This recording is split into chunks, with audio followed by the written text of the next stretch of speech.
my song. Let's sing it. It's gonna be fucking awesome. Come on, it's gonna be fucking awesome. You know the words. It's gonna be fucking awesome. That's it, see. It's gonna be fucking awesome. Yeah! Hey, everybody. It is I, Jesse Blaze Snyder, the coolest geek alive, coming at you with another excellent episode. I don't know what, sorry, I was watching some YouTube before the show. I don't know what necessarily inspired this, but I mean, like, I think it was just this morning. I just kind of woke up and I went, I'm going to do Mel Brooks. My favorite Mel Brooks movies.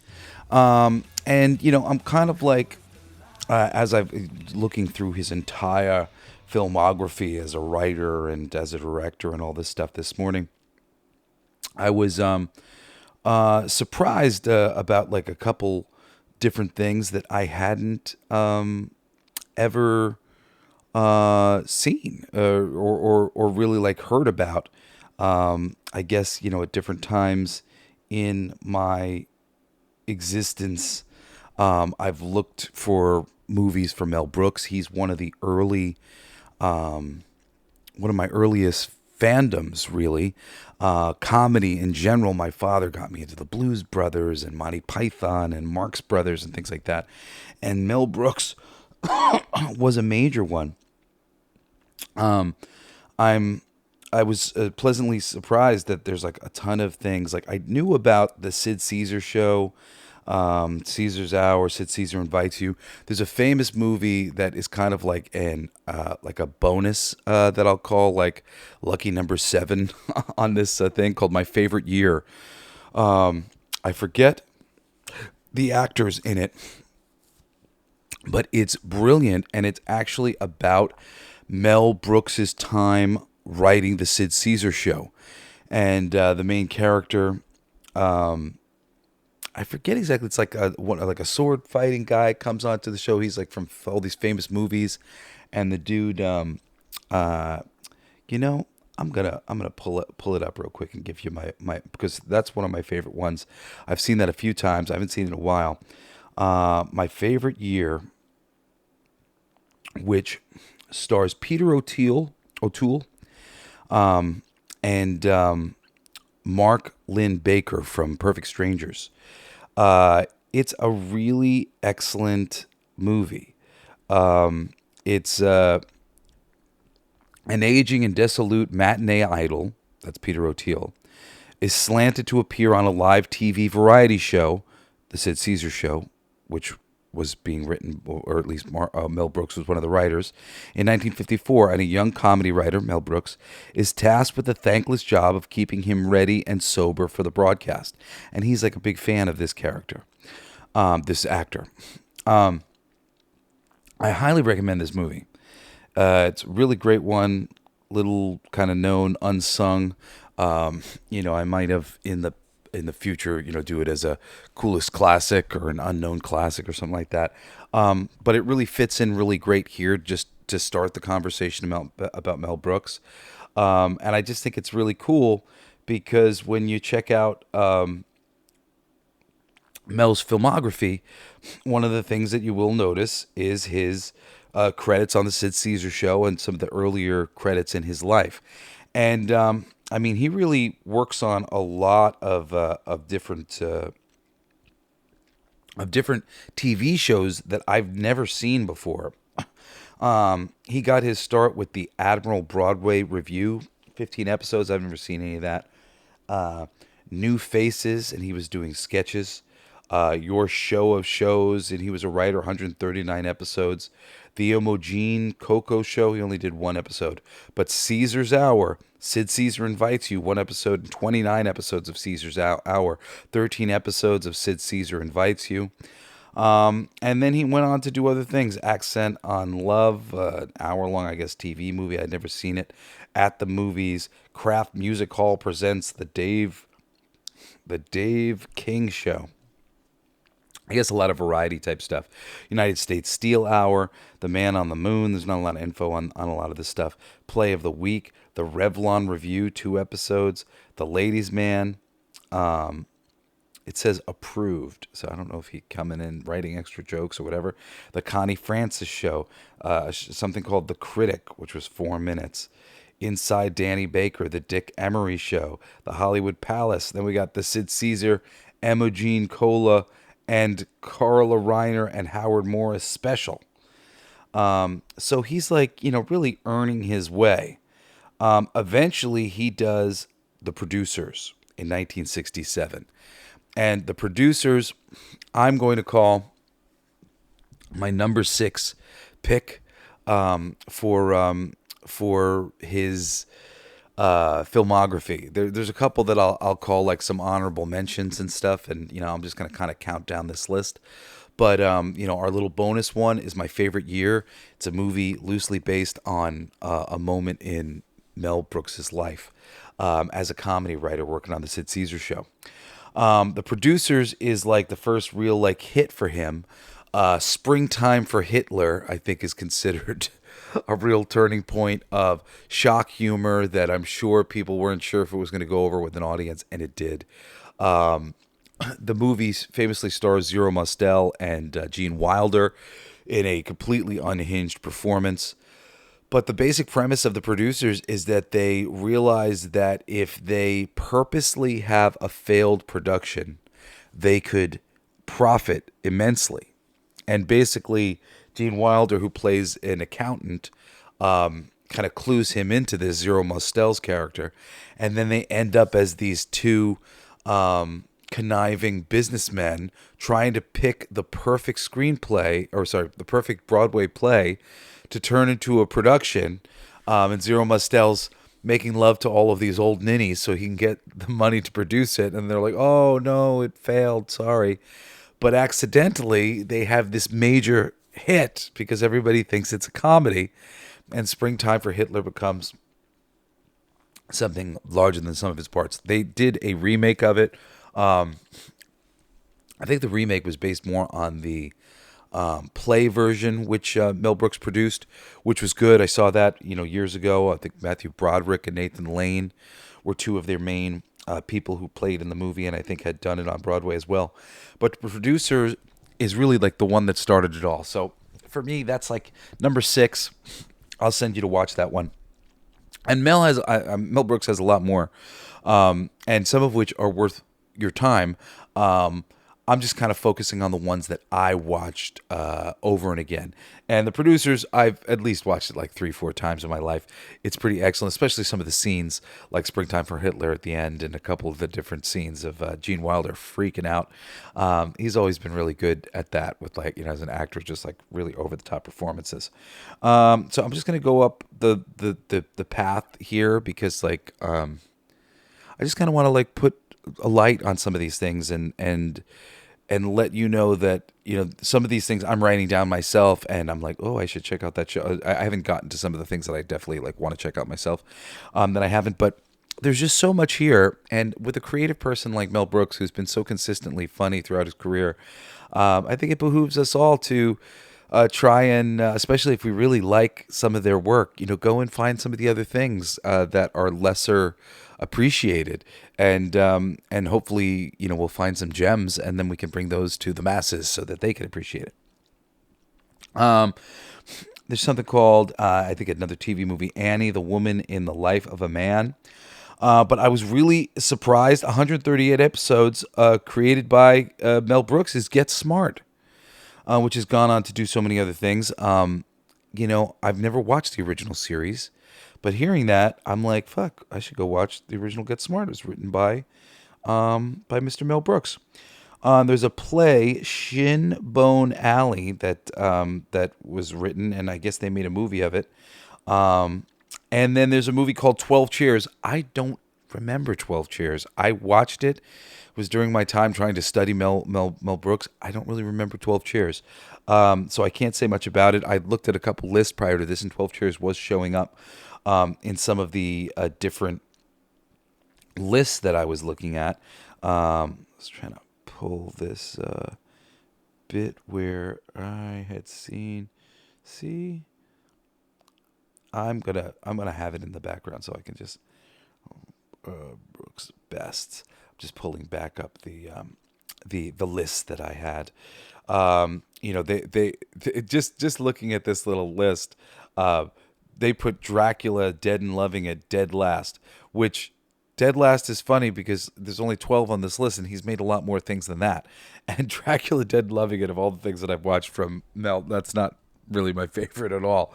So that's not what I'm gonna recommend. But I will say that 12 Chairs was number 10 on this list towards the end of the list. Um, and they in the article they had called 12 Chairs his second. So I don't know if these other ones were like, for some reason on IMDb they're not pulling up like the ones that are directed by him like exclusively. There's a lot. I'm pulling from the writing a bit because I know I can't find the director list on IMDb for some reason, but also I'm most interested in him as a writer. Granted, the movies that I'm picking are movies that he wrote and directed, but there's some extras in here that are pretty cool. 10 from Your Show of Shows, writer. 10 from Your Show of Shows. I've never seen this before.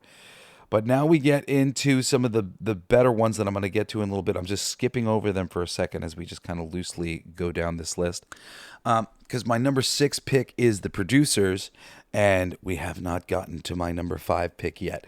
And I feel like looking through all these things, I'm just going to skip over some of my other picks.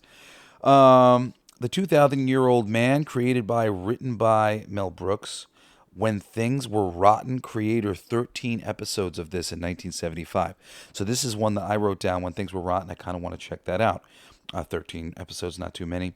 Looks cute. Silent Movie is on this other list, as well as High Anxiety, this list that I had pulled up. Silent Movie was relatively high. I vaguely remember Silent Movie being fun, but because it was a silent movie, kind of easy to forget some of it. But Mel Brooks stars with Marty Feldman and Dom DeLuise. And there's cameos for people like Burt Reynolds and Paul Newman and Liza Minnelli. It was a fun movie. As a young kid, when I was watching it, a silent movie was a hard thing for me to, wrap my head around and actually sit and watch. But I did. And I do remember enjoying that one. Right after Silent Movie came the film High Anxiety, which I also remember being pretty good. It's number 8 on the list here. It was a send up to Alfred Hitchcock. It's got elements of Psycho and The Birds and Vertigo and Spellbound. It's the story of I think he's like agoraphobic, or agoraphobic. I think that's how you say it. Psychiatrist, played by Mel Brooks, and he oversees the strange psychoneurotic institute for the very, very nervous.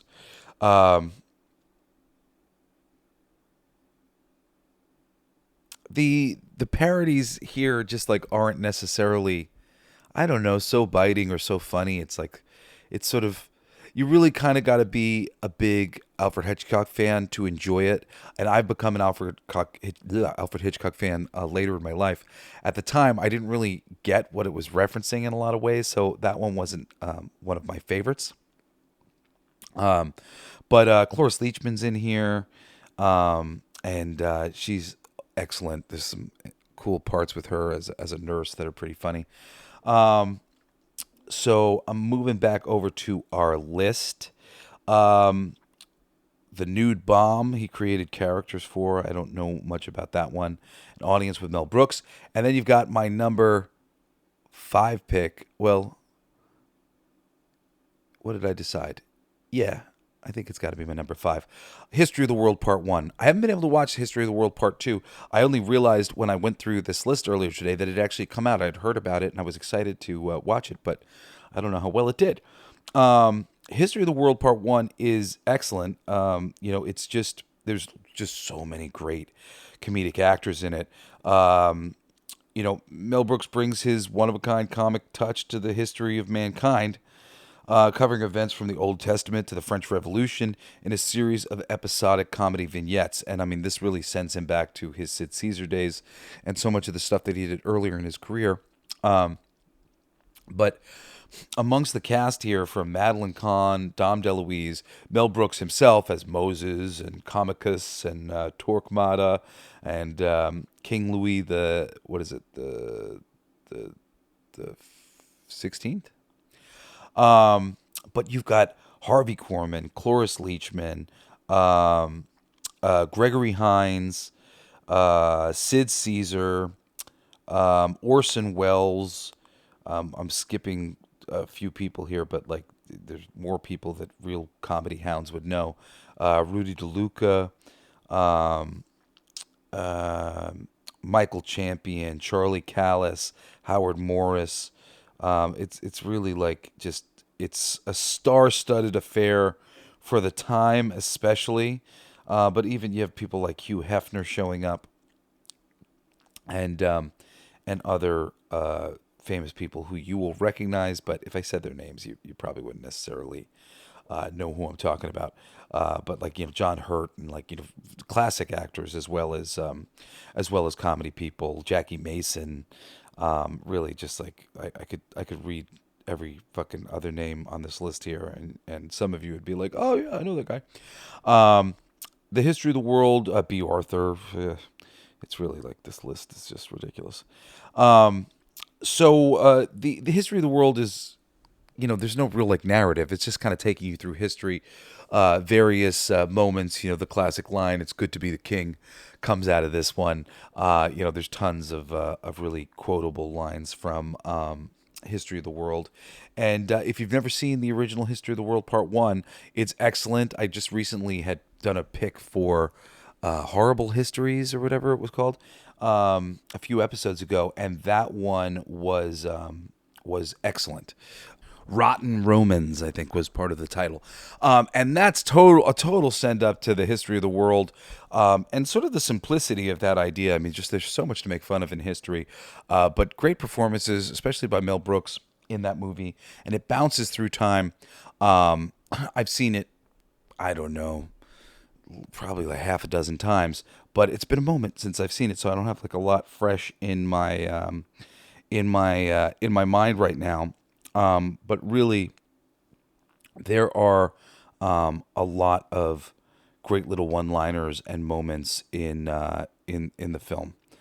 All right, so we're gonna move on. That's my number 5 for my Mel Brooks movie, and we're just gonna move up this list. I'm skipping another one of my my later on the list. What did I decide? Okay, I got my list. All right. We're getting to a show called The Nut House with 2 episodes that looks awesome to me, and I'm totally going to try to seek this out. It's got Cloris Leachman and Harvey Korman in leading roles in this show, The Nut House, which was created by Mel. I got to check it out. Short-lived comedy dealt with the day-to-day lives of the staff and rare guests in a New York hotel that had fallen on hard times. I want to see this show. Also, Life Stinks, which I don't remember being particularly good. It shows up on this this list that I had pulled up of the best things in at number 11, and it really doesn't exactly compliment it on their list. It's like these are like the movies people know about, but like haven't exactly watched the other ones to compare that there might be better things. And it's a non-parody comedy. It was a critical and commercial failure. It did not do well at all. It's a modern treatment of how the other half lives. Mel Brooks plays a rich executive who's not particularly likable or whatever else. And I didn't remember liking that one. I watched it one time, and that was it for me. But it's kind of like a relatively famous one compared to a lot of his movies. So then in 93, coming off of that friggin' Life Stinks one, which was not good, you had what will be my number 4 pick for my top 6, which honestly, initially, being a fan of his other movies, I didn't like this movie. I thought it was kind of cheap and stupid, and like that the jokes were like lame. But this played on not MTV, on HBO for a really long time when I was growing up, and I ended up getting to watch it again and again and again because it would just be on in the background, and it came to be a favorite of mine. I still kind of think it's a stupid movie, Robin Hood Men in Tights, but there are some excellent moments, and in particular, King John, played by Richard Lewis, who's excellent. He used to have a TV show, Richard Lewis. Quite like him when I would see him show up in things. And he's great as King John, Prince John. Roger Rees plays the Sheriff of Nottingham. He is excellent. Carrie Elways plays Robin Hood, who's just very on the nose, but very fitting. Mark Blankfield plays Blinken, which is like sort of almost a Marty Feldman type part send up. Dave Chappelle has a nice part in here playing the son of a sneeze, Isaac Hayes, which is a parody of the Morgan Freeman character from the Kevin Costner Robin Hood that they made, which this definitely has some jokes in that direction. I mean, this plays and jokes about a lot of the various Robin Hood makes of films of all time. Megan Kavanaugh, who plays Marla Hooch in A League of Their Own, she plays Broomhilda, who's like the handmaiden of the Princess Marion, who's played by Amy Yazbek, who's really good. But you got Eric Allen Kramer, who plays Little John. Eric Allen Kramer is brilliant.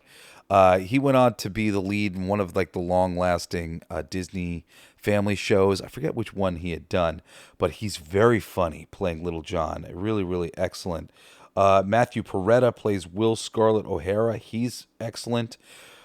Tracy Ullman plays my favorite part in the movie. She plays this witch, Latrine. There's a couple great scenes between Prince John and her. One scene is like, her name was Latrine, and he's asking her, that's a very interesting name, Latrine. It's like, where did you get it? And she says, we changed it in the 9th century.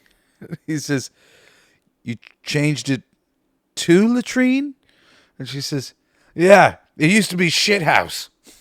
That was her name, Shithouse. Just perfect delivery. It's wonderful. Patrick Stewart shows up with a small cameo. Dom DeLuise shows up in a small part. Dick Van Patten in a little part. Mel Brooks plays Rabbi Tuckman, who's wonderful. He's gonna bless everybody and all of the Robin Hood and his thieves, his band of thieves. This movie is really great. It's silly, it's stupid, but if you can get past that part of it, there's a lot of cleverness going on.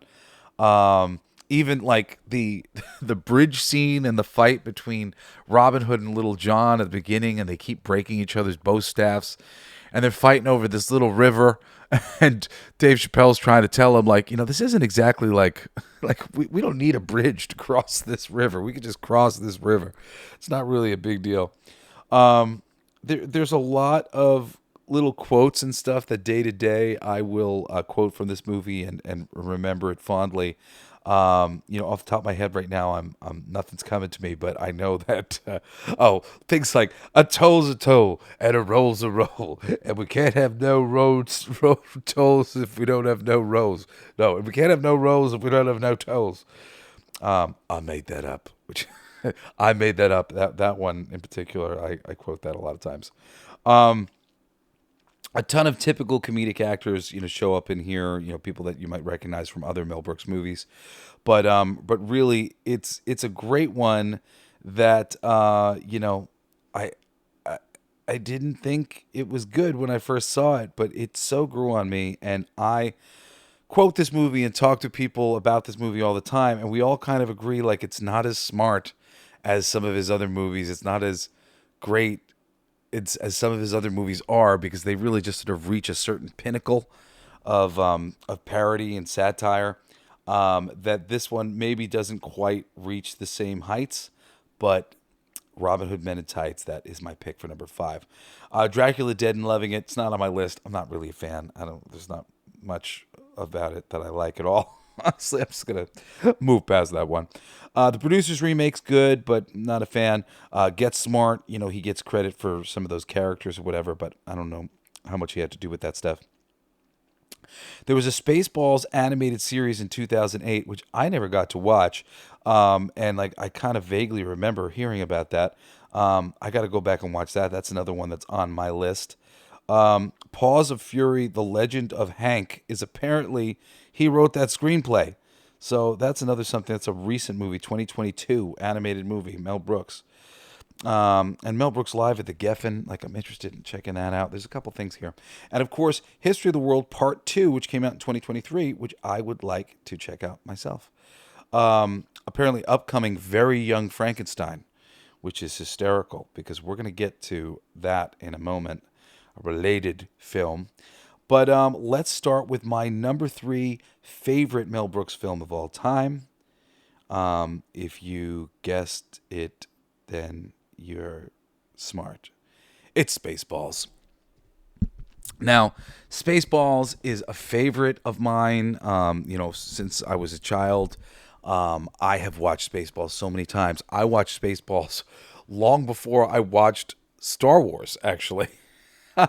And I got to imagine it probably affected my viewing enjoyment of Star Wars, because I was not a big Star Wars fan for a very long time. But Spaceballs is fucking incredible.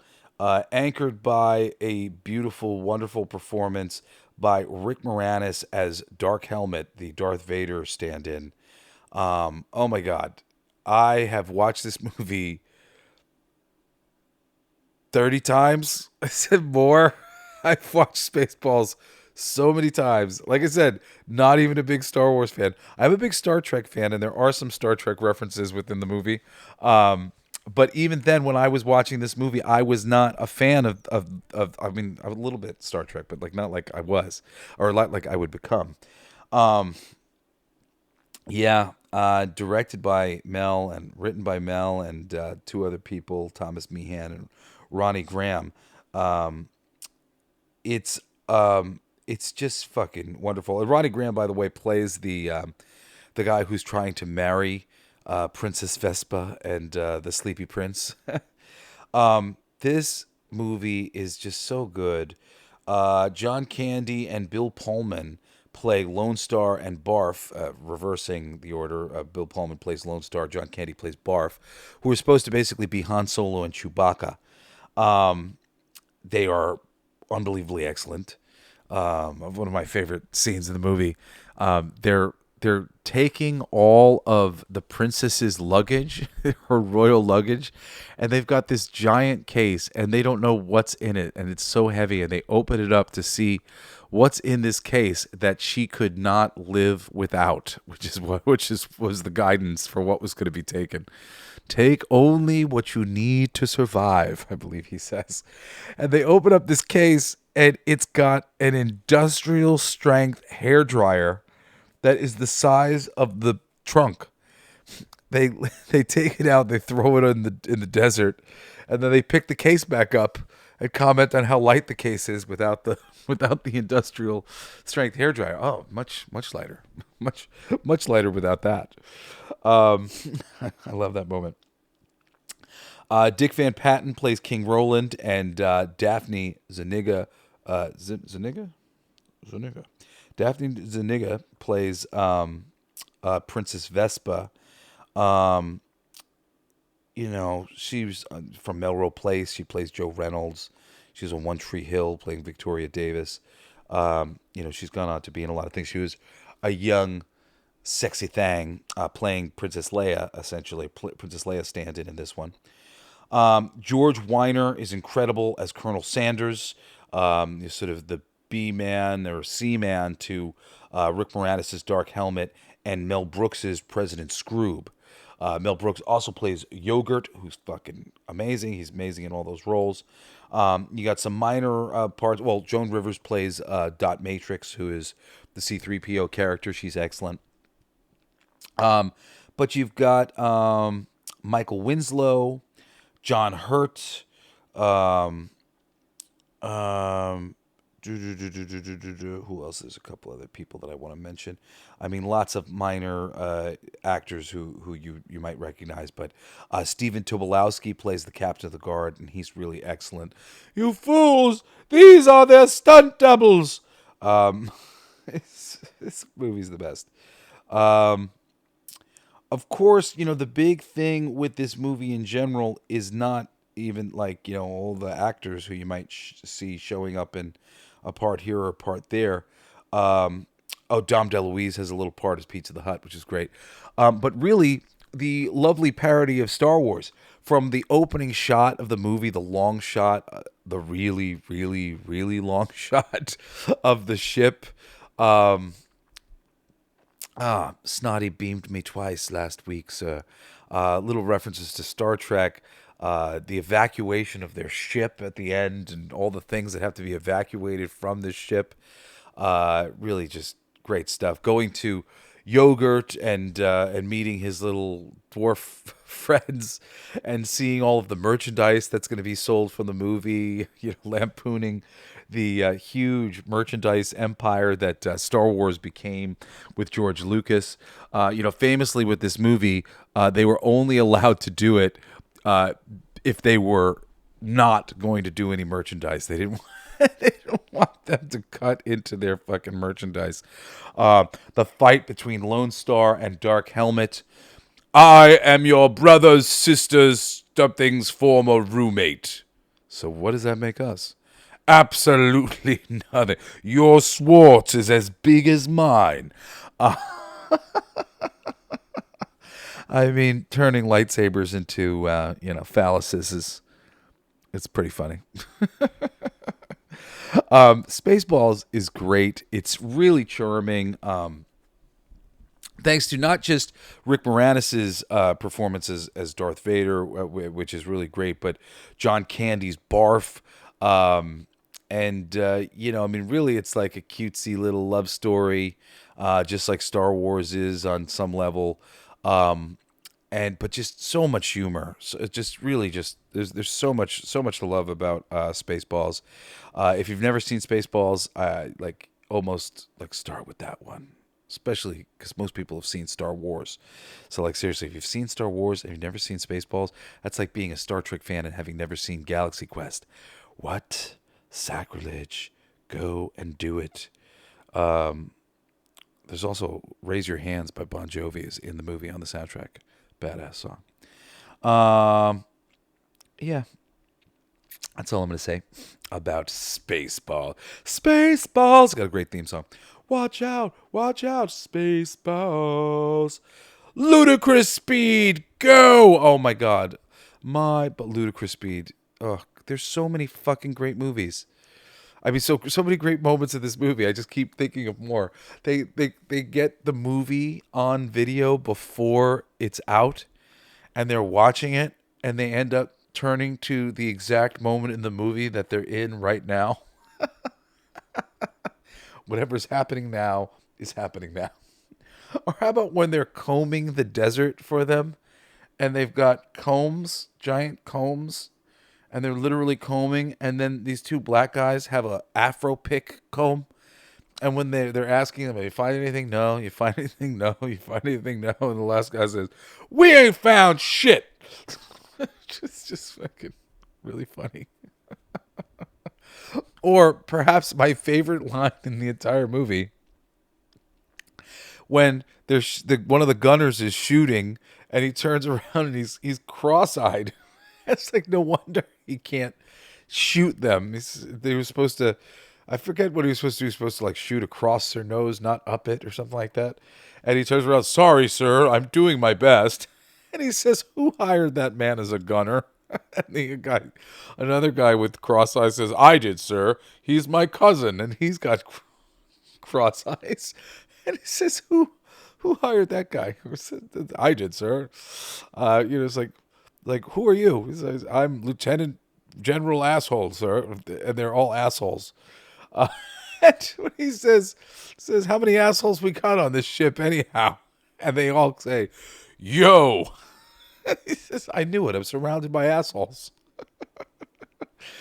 It's really wonderful. I played a role-playing game called Riffs many years later in my teens with one of my best friends, Pat, and Steve and Tony Vaccaro, Pat's older brother, Christian. And I was allowed to create. I don't know if we like ran into Lord Helmet at a certain point in the game, and I was allowed to make him my NPC. Like he was my friend, like on the ship with him, and the ship was all commanded by assholes, and I found that wonderful. Anyway, Spaceballs. Yeah, you should watch it. Okay.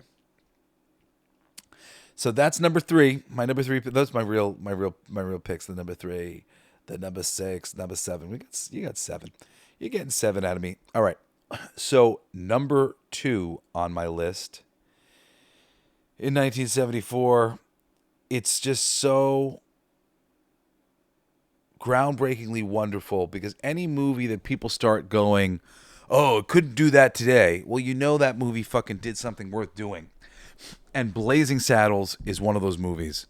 I think it's all fucking bullshit, all this, couldn't do that today. Kiss my ass. The only reason why they couldn't do it today is because people are idiots and assholes now. And like they've bought into all of this fucking propagandized politics as like social justice and like all this fucking bullshit. This is a movie written by a Jewish man about, racism in the West. And it's excellent. It's just fucking amazing. In order to ruin a Western town and steal their land, a corrupt politician appoints a black sheriff who promptly becomes his most formidable adversary. So, basically, it starts out as this bit of like, we're going to send a black sheriff and they'll kill him themselves because they're trying to land grab. They're trying to snatch the land. So they're trying to make these people unhappy. But basically, he ends up teaming up with Gene Wilder, who's like a fast gun character, and he goes in there and he kind of just dominates in personality and by being cool, and wins all these people over. And because this is like a real opportunity for him to go from, having nothing to having something. And it's just lovely. This movie's just so wonderful. By the end of it, they break the fourth wall, and the movie de-evolves into chaos on the lot, the film lot of, I don't know if it's whatever film studio had made it at the time. But they end up, in a big food fight in the commissary at the end, and it's so wonderful. The movie's led by Cleavon Little, as Bart, who, I've never really seen Cleavon Little in anything else for the most part. I've never really seen too many movies that he's been in, except for Fletch Lives. But I really like Cleavon Little. I suppose in a couple different times over the years, he showed up in a part here and a part there. But I adore him in this movie. I've watched this movie as well a good 30 times, maybe more. Gene Wilder, who's one of my favorite comedic actors of all time and comedic writers, plays his partner, Jim. Gene's so great, too, at, like, elevating other people. Like, part of the reason why the Hear No Evil movie works, with him and,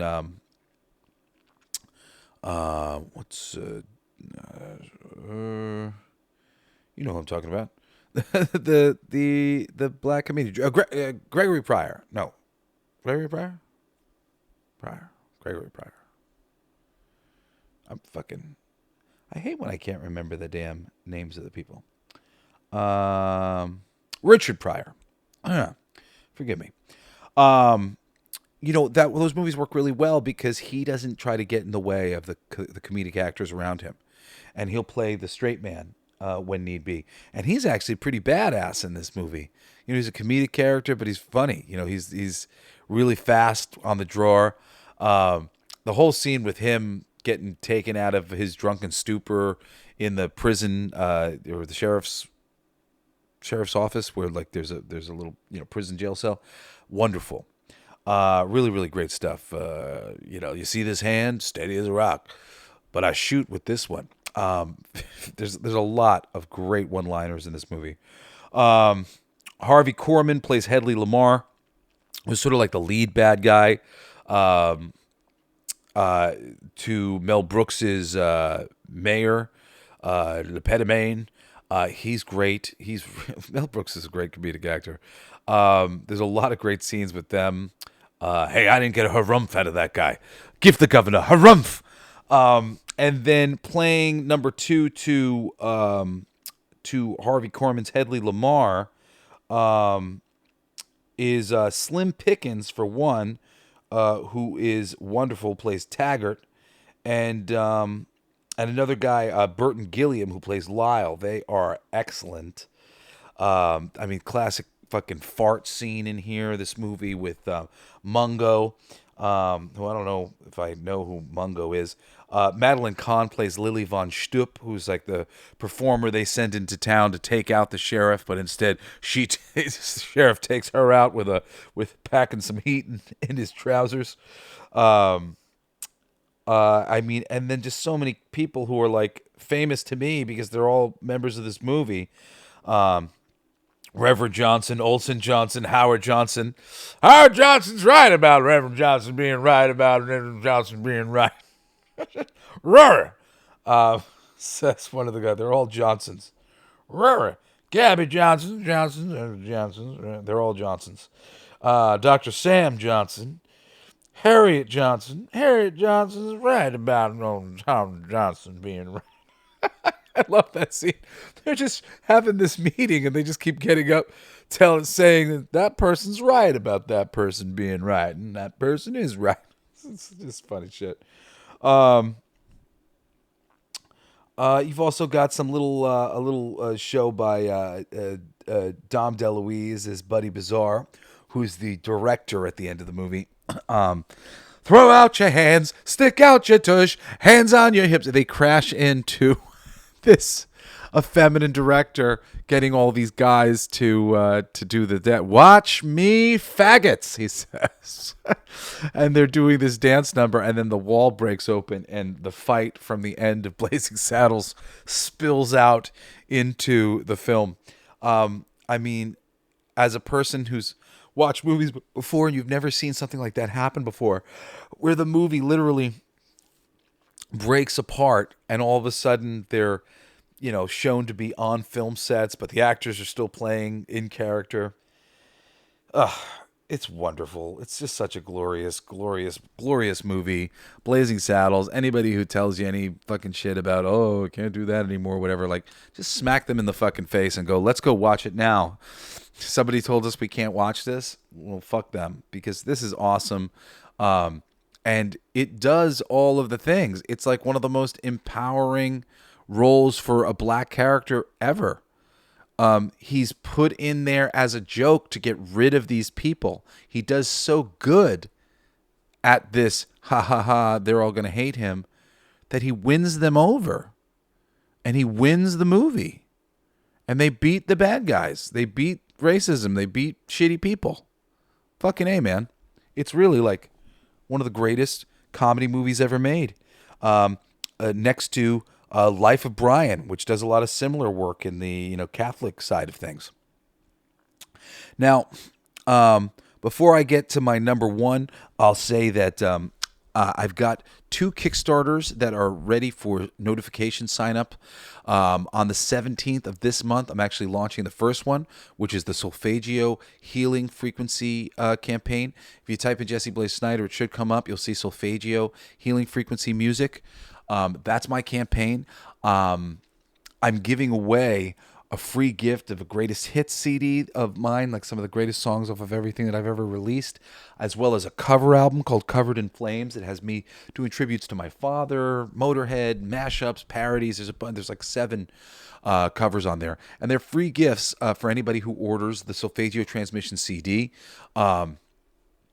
This CD, the first 1,000 of them are going to be gold, like foiled or whatever, shiny, special. And then the first 1,000 orders, they'll all get the free greatest hits and the free Covered in Flames thing. It's an album that it's all songs that I have written over the past like 30 years. But I used AI to demo them in healing frequencies. It's actually really difficult to make music in healing frequencies. Like, say I wanted to do a live performance of this, I'd need 9 differently tuned guitars, 9 differently tuned bass. Actually, I'd need 10 because I use 432 frequency as well on this album.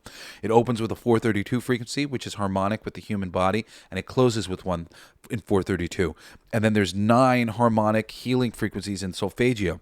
There's actually more healing frequencies that I'm going to eventually cover in this series, because I'm going to be doing this for the foreseeable future. The next bunch of years, I'm going to be making these solfeggio frequency albums and selling them on Kickstarter to raise awareness, to raise money for some of the other things that we're doing, like the other campaign that's up there for notifications. You can sign up, called Sugar and Bones Magazine, which is my answer to Heavy Metal Magazine, along with a lot of great friends of mine, Aaron Sparrow, Digger Mesh, Steve Kurth, and others. We're working on this magazine to do something that's really original and filled with excitement for creativity and filled with guidance on how to be a brilliant creative person. Those 2 campaigns are up now. The magazine is probably going to go live in like 3 months, but the album, the Solfeggio Frequency Healing Music, is live on the 17th. So I'm really excited. Go sign up for that campaign whenever you get a chance. If you didn't listen to my music show while it was running, every Monday I used to do a show called All Your Favorite Bands Suck. It's 55 of my favorite bands across many genres: punk rock, ska, metal, hard rock, pop, country, blues and soul, rap. There's really like something for everybody over there. There's a lot of different, and lots of humor. Some of the best music that I know of.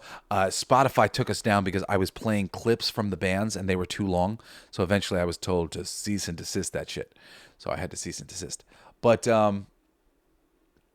yeah, it's an excellent show. And if you want to get into some great music, check out All Your Favorite Bands Suck. It's available everywhere but Spotify. I replaced that show's Monday time with my show, Everything They Don't Want You to Know.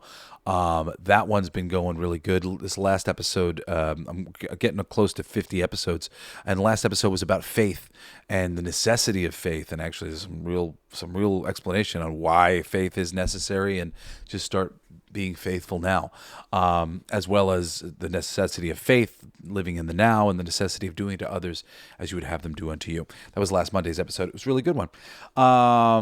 Anyway, of course, I do this show on Saturdays where I'll do coolest picks and coolest classics. I hope you listen to that episode as well.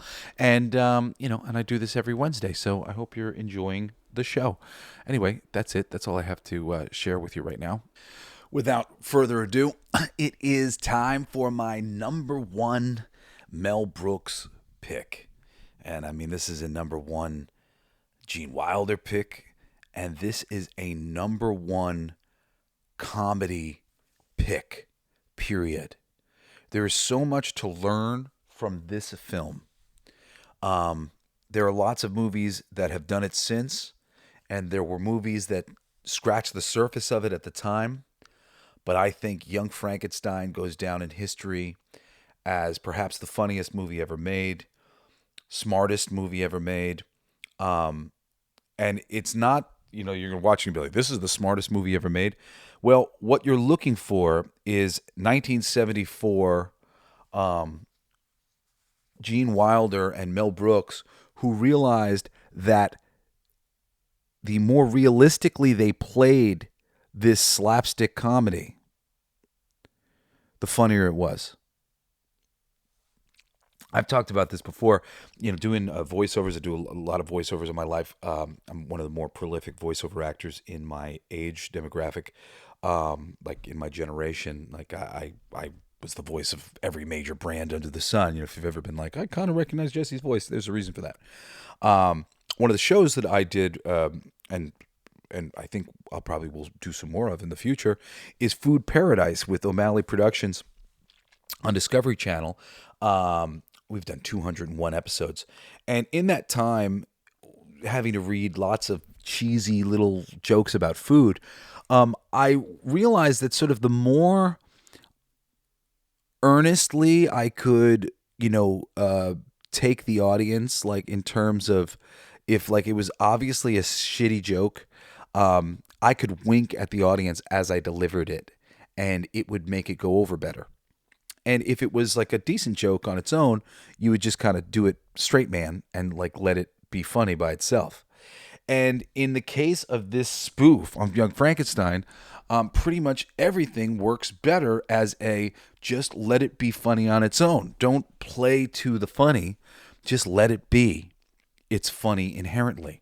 And it is. This movie, Young Frankenstein, Dr. Frederick Frankenstein, as played by Gene Wilder, with Igor, no, it's pronounced Igor, played by Marty Feldman, Peter Boyle playing the monster, Madeline Kahn as Elizabeth, Frankenstein's wife, and Frau Blucher, played by Cloris Leachman. Oh my God, what an incredible movie this is, directed by Mel Brooks, and written by Gene Wilder, and I believe Mel Brooks as well. I'm trying to load up the page to make sure that that's true. Yeah, it's Mel Brooks and Gene Wilder. It is just what a delight this movie is. I've watched this movie 60 times.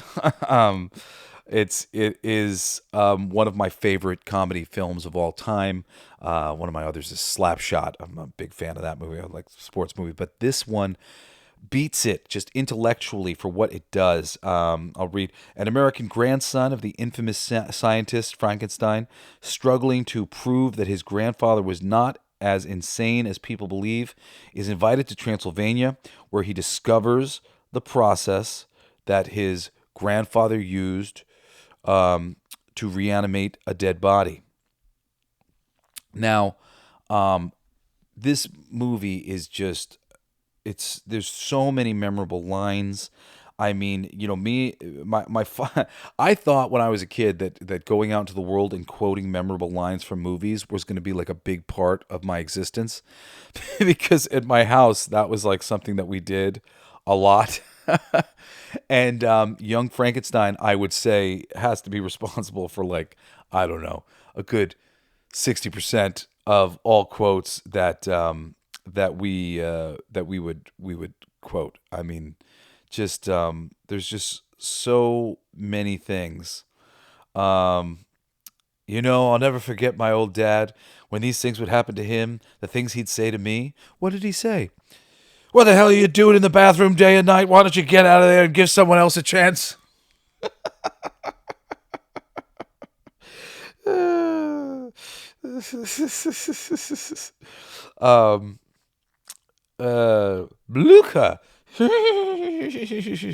I'm going to quote things at random and you're going to be like, what the fuck is this? Unless you've watched the movie, and then you're going to be like, yes, I love you, Jesse.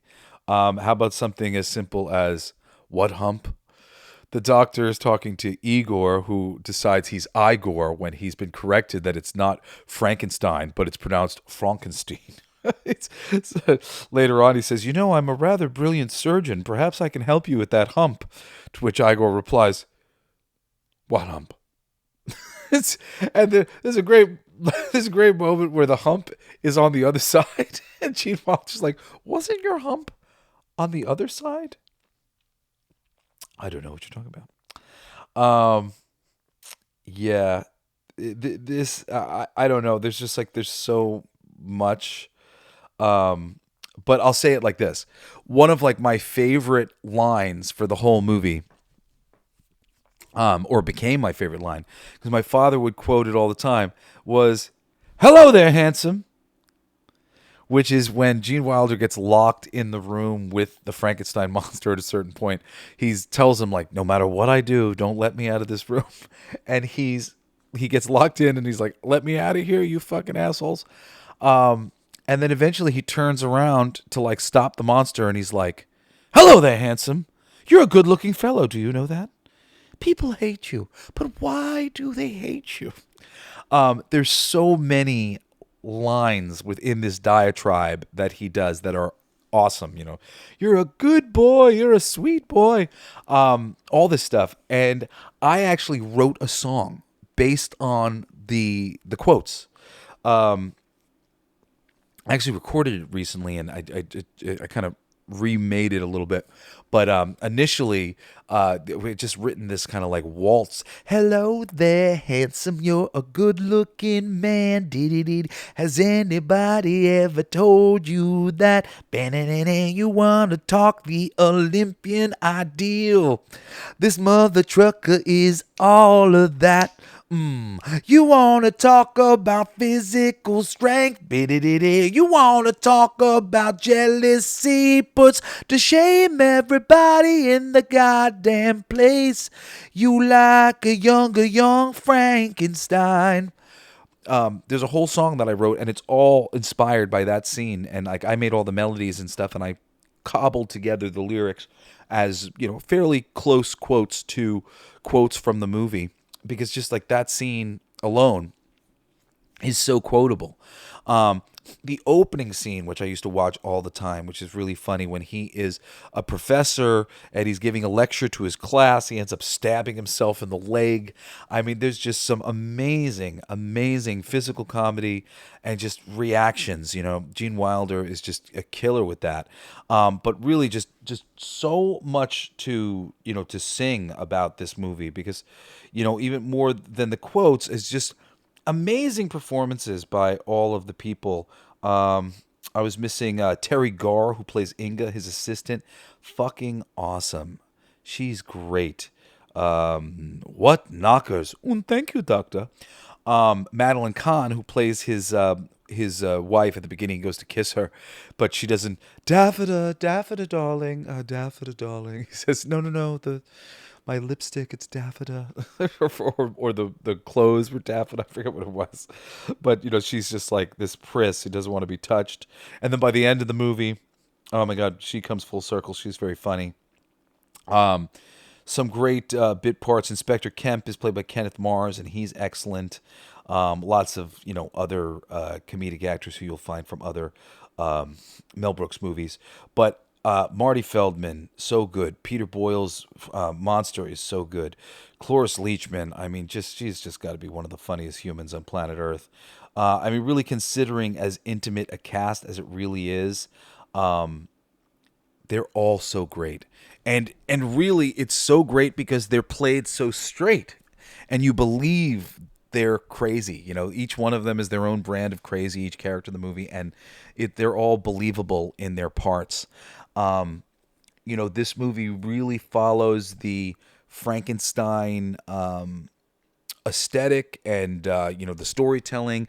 They really do a lovely parody retelling of the classic for people who care about the classic. And I don't really care about the classic, but whenever I go to write something like this, putting care onto my research of the original material and really lovingly laying it down, it's a very important part for me. I did Muppet Snow White with Boom Studios years ago, and I read the Brothers Grimm Snow White just really, really multiple times, and made just tons of studious notes, and there was a lot of different things about it that I thought were humorous and fun for people who cared about the original that would be fun to lampoon in the parody. And there's tons of that going on with this movie as well. Years later when I finally saw the original Frankenstein, I was very, it just added to that viewing experience because of how well put together it all was. Anyway, Young Frankenstein is my favorite.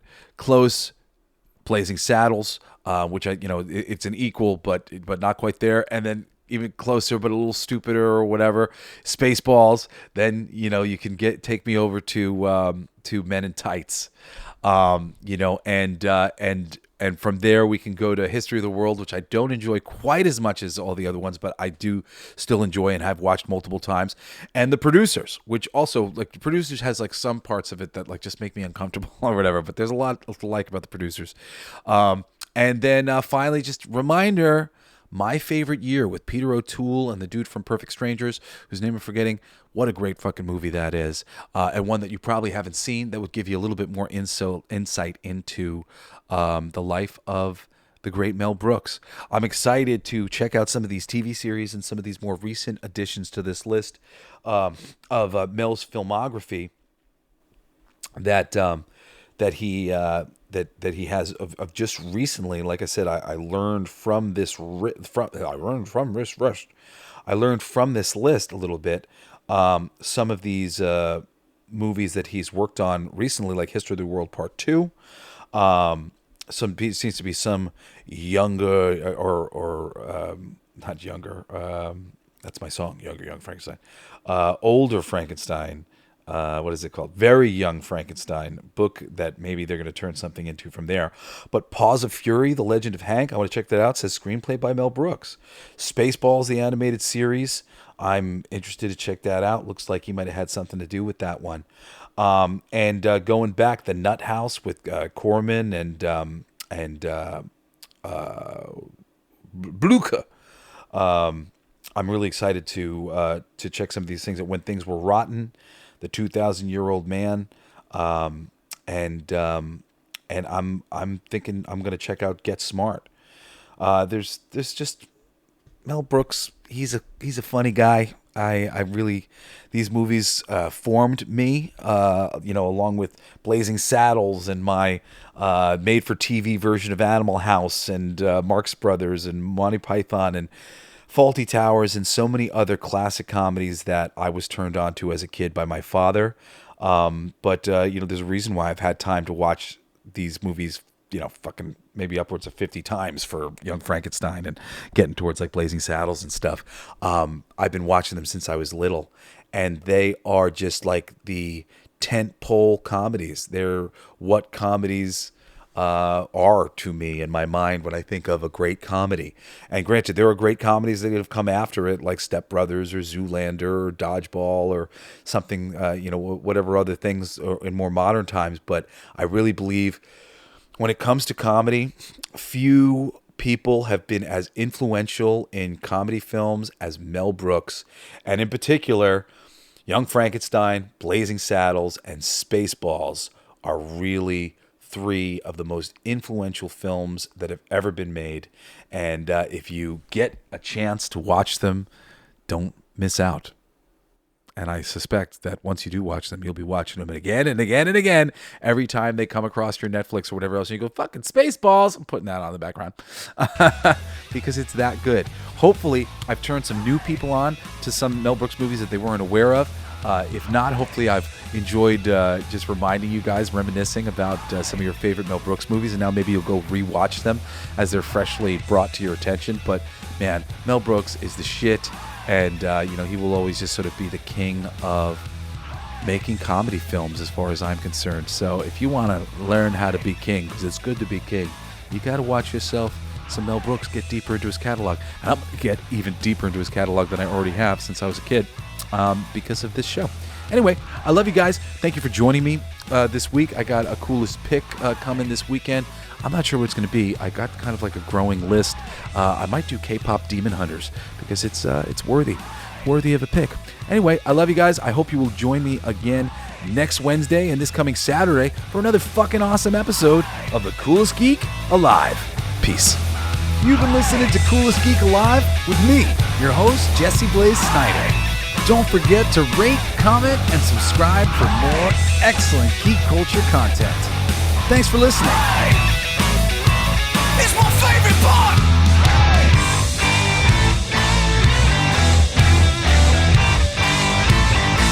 Isn't that heavy?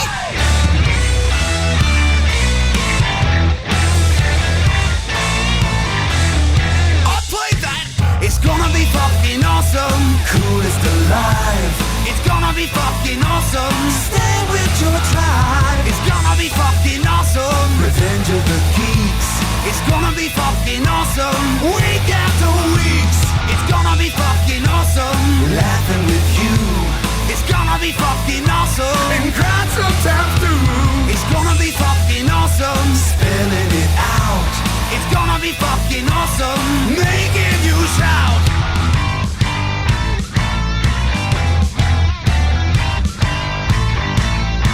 I'm a genius. I got lyrics coming out me bum for days.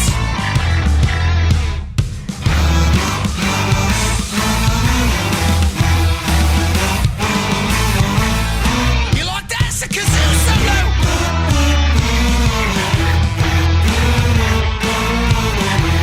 I play that too. It's gonna be fucking awesome. Talking some shit.